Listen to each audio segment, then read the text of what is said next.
കിട്ടിയല്ലേ?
സംസ്ഥാനത്ത് ലഹരി ഉപയോഗം വളരെ വർദ്ധിച്ച സാഹചര്യത്തിൽ തിരുവനന്തപുരം റൂറൽ ജില്ലാ പോലീസ് മേധാവി സുദർശൻ IPSന്റെ നിർദ്ദേശാനുസരണം 4-ാം തീയതി പുലർച്ചെ മുതൽ റൂറൽ ജില്ലയിലെ തീരപ്രദേശങ്ങളിലും ഫിഷ് ലാൻഡിംഗ് പോയിന്റുകളിലും rural narcotic cell DYSP K പ്രദീപിന്റെ നേതൃത്വത്തിൽ അഞ്ചുതെങ്ങ് കോസ്റ്റൽ, അഞ്ചുതെങ്ങ്, കഠിനംകുളം, വർക്കല, ഐരൂർ, പൊഴിയൂർ, കാഞ്ഞിരംകുളം, പൂവാർ കോസ്റ്റൽ തുടങ്ങിയ മേഖലകളിൽ SHOമാർ, നെയ്യാറ്റിൻകര, ആറ്റിങ്ങൽ, വർക്കല സബ് ഡിവിഷനിലെ പോലീസ് ഉദ്യോഗസ്ഥർ, തിരുവനന്തപുരം റൂറൽ ഡാൻസ് ഓഫ് ടീമിലെ മുഴുവൻ ഉദ്യോഗസ്ഥർ, dog squad, marine enforcement, coast guard, dog squad, armed reserve യൂണിറ്റിലെ ഉദ്യോഗസ്ഥർ തുടങ്ങിയവർ സംയുക്തമായി പരിശോധന നടത്തി.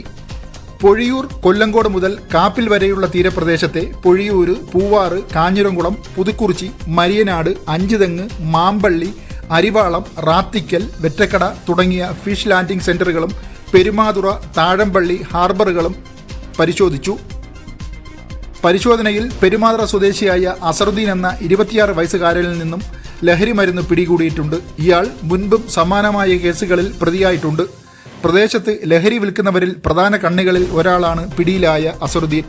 കഠിനംകുളം പോലീസ് സ്റ്റേഷനിൽ കേസ് രജിസ്റ്റർ ചെയ്ത് തുടർ നടപടികൾ സ്വീകരിച്ചിട്ടുണ്ട്.